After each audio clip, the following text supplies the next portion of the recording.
For the Vietnamese, too, readjustments will be necessary.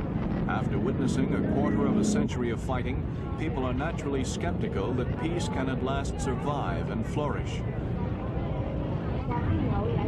Most South Vietnamese are undoubtedly sick of the war, but they find it difficult to believe that the struggle for their country will now be waged with words instead of bullets, simply because 4 parties have signed a piece of paper in Paris. Yet what has not been resolved on the battlefield is now supposed to be decided in the political arena, a transformation of the war in which President Thieu himself seems to believe. It's beginning. It's beginning a new phase of the war. It's the political war. The phase of the political war. Because I consider we just end the first phase of our struggle by this Sunday. But the second phase of our struggle is to win a real peace and to win a political war. How will you go about it? How are you going to win this political war? With confidence and with I'm very sure of success. The president is coming in style nevertheless. The star of his Democratic Party is to be seen all over Saigon, even outnumbering the national flag. This rally, to inaugurate a new branch in VIệt province, was carefully arranged to give the most striking impression of the party's strength and discipline.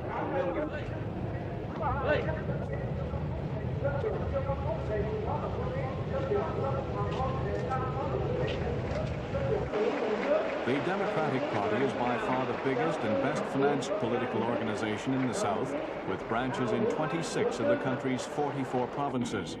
It has more than 100,000 members, many of whom are also local government officials with considerable influence in their own districts.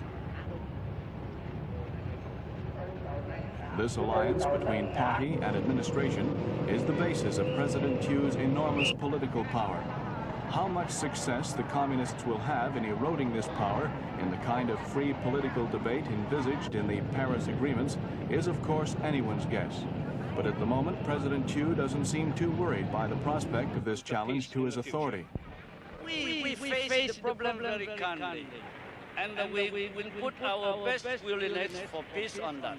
So I think the peace really will come, the real peace, the durable peace will come not soon or late. It depends upon how first the communists respect the ceasefire, how we can reach a very fast to a reasonable political settlement between our government, the NNF, and how they organize the election could be organized, and how, above all, how they will abide by the results of the election. But elections seem a long way away.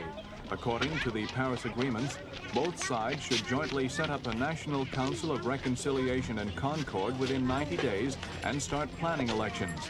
But with hundreds of thousands of people like these torn up from their homes and dispersed from their villages, it's difficult to see how any election could be administered properly.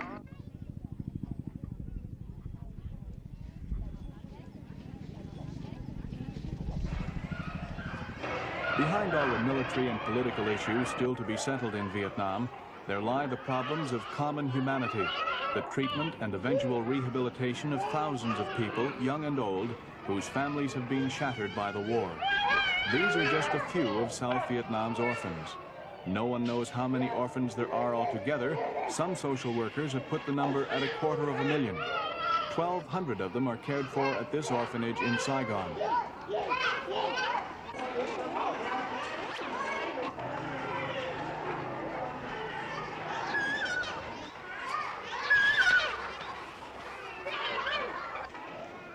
There are 3 types of orphans in South Vietnam: children whose parents have been killed, children of families where there are already so many children that the parents can't support another, and the illegitimate offspring of American servicemen.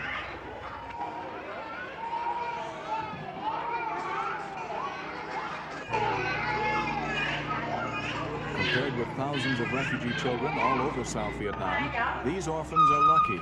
The orphanage is well equipped and provides a standard of material comfort which the children certainly wouldn't enjoy outside. They will not starve here, nor are they likely to become seriously ill. But neither will they be reintegrated into a family unit unless they happen to be among the 2 or 3 lucky ones who are adopted every month. Whoever eventually gains power in the South these youngest casualties of the war will be with them for many years to come.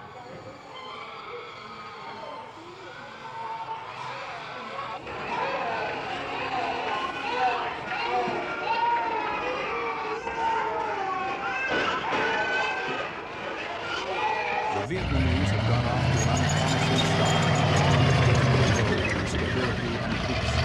The optimists believe that the fighting will eventually die down and the ceasefire will be observed. There remains in the far distant future the frail prospect of the unification of both North and South Vietnam.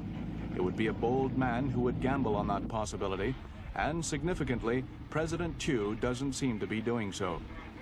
How long do you think it'll be before North Vietnam and South Vietnam are reunited? He even knows only.